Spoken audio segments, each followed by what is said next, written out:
On wheels train पहली यात्रा के लिए हुई रवाना। नई दिल्ली सफदरजंग रेलवे स्टेशन से किया गया रवाना। ये ट्रेन जयपुर, सवाई माधोपुर, चित्तौड़गढ़, उदयपुर, अजमेर, जैसलमेर, जोधपुर, भरतपुर और आगरा के ताजमहल तक पहुंचेगी।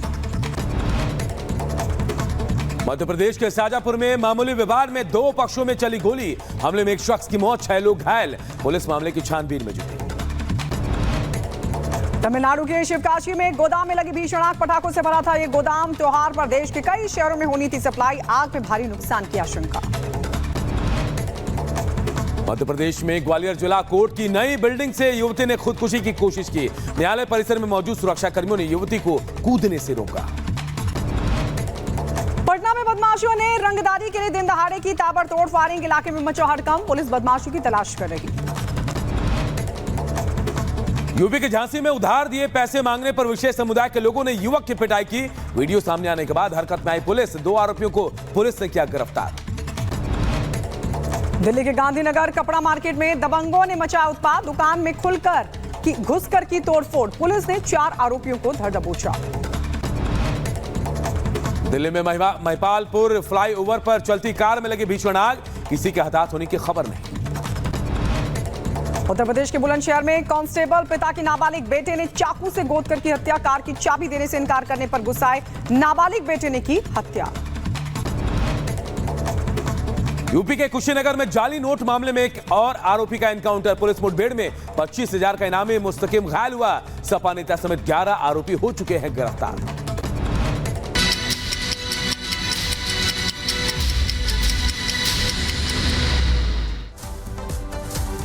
और चलिए बात करते हैं राजस्थान के बाड़मेर की। राजस्थान के बाड़मेर में डीएम टीना डाबी का स्वच्छता अभियान के तहत दुकानदारों को फटकार किस तरीके से उन्होंने लगाई, इस 1 मिनट की रिपोर्ट में आपको पूरी खबर दिखाते हैं। देश की सबसे चर्चित आईएएस और बाड़मेर जिला कलेक्टर टीना डाबी अपने काम करने के स्टाइल के चलते अक्सर सुर्खियों में रहती हैं। एक बार फिर वो सड़कों पर उतरी नजर आई। इस बार टीना डाबी ने बाड़मेर शहर के मुख्य चौराहे अहिंसा सर्कल से राजकीय अस्पताल तक की सड़क पर नवो बाड़मेर अभियान शुरू किया है। दूसरी बार वहां साफ सफाई नहीं मिलने की स्थिति में डीएम टीना डाबी ने साफ और खुले शब्दों में शहर के दुकानदारों को साफ सफाई बरतने की हिदायत दे दी है। साथ ही दुकानदारों पर जुर्माना और अस्थायी ठेलों को जब्त करने की चेतावनी भी दी है। सफाई करनी कैसे सफाई करेंगे जब आप खुद इतना परेशान होंगे सफाई करने। आईएएस टीना डाबी ने बाड़मेर जिला कलेक्टर का पदभार ग्रहण करने के बाद से बाड़मेर की तस्वीर बदलने की अभिनव पहल शुरू कर दी थी। कुछ ही दिनों बाद नवो बाड़मेर यानी नया बाड़मेर बनाने की पहल का आगाज कर दिया था। Bureau report, Republic Bharat. 500 metre जाने के लिए मेरे को 45 मिनट ऑलरेडी एयरपोर्ट के इधर लगे। ट्रेन का ही प्रॉब्लम, पानी का ही प्रॉब्लम है। पानी भरा है, ट्रेन नहीं जा रहा है। बोलेंगे बोल के भी कुछ मतलब नहीं है, कुछ होता तो है नहीं। थोड़ा स्लो चल रही थी, आराम से हम लोग आए यहाँ तक। यहाँ आके ज्यादा प्रॉब्लम हो गई। इधर पे मेरी गाड़ी बंद हो गई, गाड़ी मैंने लगा दी। ट्रेन पकड़ा तो ये ट्रेन अभी जीटीबी से चूना भट्टी के बीच में रुक गई है। आगे पीछे ना कोई। अभी कुर्ला तक जाने को भी इधर से 2200 रुपए कैब वाले मांग रहे हैं। तो देखिए, महाराष्ट्र के कई जिलों में भारी बारिश से हाहाकार मचा हुआ है। मुंबई, ठाणे, पुणे समेत कई जिले बारिश के पानी से हलकान हैं। सड़कें दरिया बन गई है तो घरों में भी पानी ने कोहराम मचा दिया है। पूरी खबर इस रिपोर्ट के जरिए आपको बताते हैं।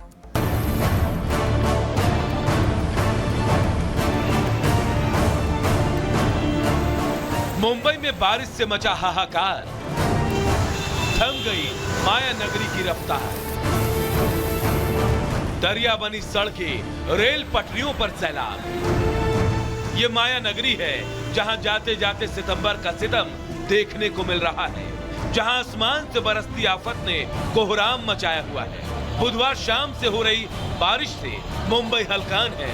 कुर्ला, नेहरू नगर, चूना भट्टी, चेंबूर, घाटकोपर, हर तरफ पानी से हाहाकार मचा है। सिर्फ मुंबई ही नहीं, ठाणे और पुणे में आफत की बारिश हो रही है। ये मुंबई का चेंबूर इलाका है जहां कुछ घंटों की बारिश ने ऐसा सितम ढाया कि कमर से ऊपर तक पूरे इलाके में पानी भर गया और लोग उसी पानी से होकर जाने को मजबूर दिखाई दिए। बारिश से सबसे ज्यादा अगर किसी इलाके में त्राहिमाम मचा है तो वो घाटकोपर, जहां एक तरफ सड़क पर घुटने तक पानी भरा था तो दूसरी तरफ घाटकोपर रेलवे स्टेशन के अंदर अलग ही नजारा था। मुंबई की लाइफलाइन कहे जाने वाली लोकल ट्रेन के इंतजार में वैसे तो हर रोज लोगों की भीड़ होती है, लेकिन बारिश होने पर घाटकोपर रेलवे स्टेशन सैकड़ों लोगों से पटा नजर आया। सीढ़ी से लेकर प्लेटफॉर्म तक लोगों का सैलाब नजर आया।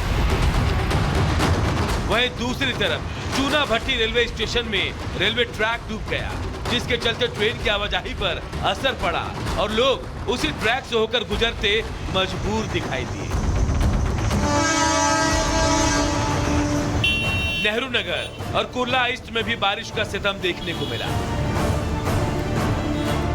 आसमानी कहर ऐसा कि निचले इलाके दरिया बन गए, सड़कें तालाब में तब्दील हो गई और नतीजा पानी ने घरों के अंदर घुसपैठ कर दी। इंद्रदेव का गुस्सा सिर्फ मुंबई पर ही नहीं दिखा, आर्थिक राजधानी से सटे ठाणे पर भी असर हुआ। जहां भिवंडी में सड़कें दरिया बनी तो कार और बाइक को डूबते वक्त नहीं लगा। स्थिति इतनी खराब हो गई कि लोगों को अपना घर छोड़कर सुरक्षित स्थानों पर जाना पड़ा। मुंबई में हो रही बारिश को देखते हुए मौसम विभाग ने रेड अलर्ट जारी किया है और भारी बारिश की चेतावनी जारी की है। मुंबई में आज स्कूल और कॉलेज बंद रहेंगे।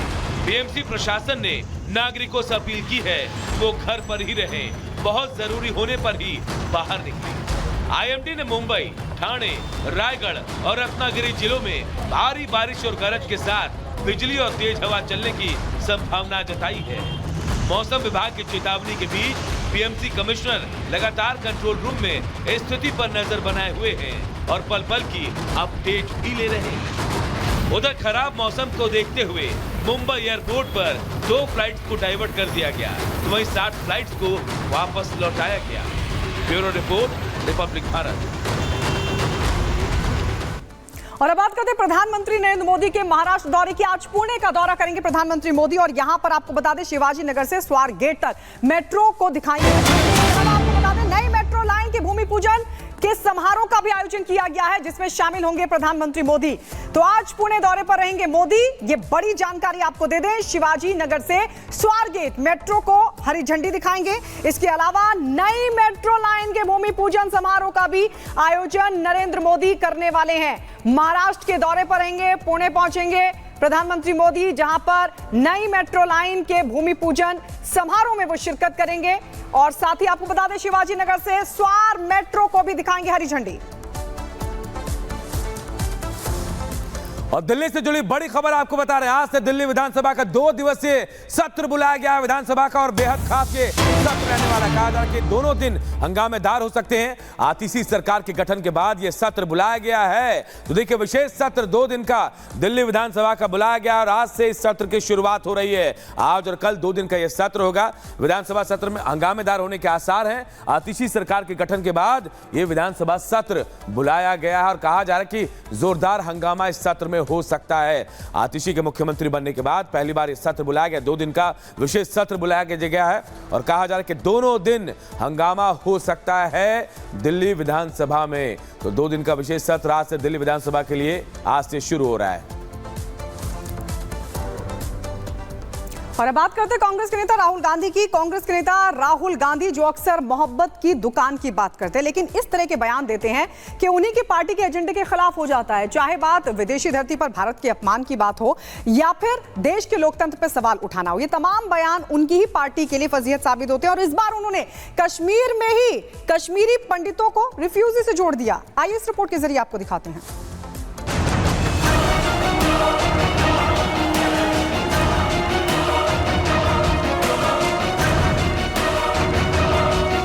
राहुल गांधी मतलब विवादों के बेताज बादशाह। जब बोलते हैं कुछ ऐसा करते हैं कि सियासी बवंडर खड़ा हो ही जाता है। राहुल गांधी को यूं ही नहीं बालक बुद्धि कहा जाता है। अब राहुल बाबा ने ऐसा क्या बवाल कर दिया जो उनका बालक बुद्धि वाला तमगा फिर से चमकने लगा और कैसे उनका झूठ पकड़ा गया है, पूरी कहानी आंकड़ों के जरिए बताएंगे। पहले सुन लीजिए मामला क्या है। ये make in India, make in India, make in India बात करते रहते हैं। इजराइल की कंपनी ड्रोन बनाती है, लेबल अदानी का लग जाता है, मेक बाय अदानी हो गया है, मेड इन इंडिया नहीं हुआ है। पीओके से रेफ्यूजीज आए, सॉरी कश्मीरी पंडित से जो मनमोहन सिंह जी ने वायदा किया था वो वायदा पूरा किया जाएगा। कश्मीर में चुनाव है तो वहां राहुल ने जो पार्टी की थू-थू कराई है वो आपको अच्छे से सुनाएं। उससे पहले जान लीजिए कि देश में मेक इन इंडिया अभियान को 10 साल पूरे हो चुके हैं, यानी मोदी की आत्मनिर्भरता की मुहिम भारत को आगे ले जा रही है। लेकिन राहुल इसमें भी देश को बदनाम करने से नहीं चूके। मगर राहुल बाबा, ये करने से पहले ये आंकड़े देख लो, जो मोदी सरकार के मुताबिक कुछ यूं है कि मेक इन इंडिया कैंपेन के तहत 10 सालों में हर घंटे भारत में एक नया स्टार्टअप खुला है। स्टार्टअप की संख्या 2014 में 350 थी, जो अब बढ़कर करीब 1.5 लाख हो चुकी है। 8.5 लाख से ज्यादा नौकरियां इस अभियान के तहत पैदा हुई हैं। देश का आयात 74% और निर्यात करीब 150% तक बढ़ चुका है। निर्यात में 4 लाख करोड़ रुपए से ज्यादा की बढ़ोतरी दर्ज की गई है और व्यापार घाटा 80% कम होकर सिर्फ 9% बचा है। और यह सब हो पाया है क्योंकि मैन्युफैक्चरिंग में जबरदस्त उछाल आया है।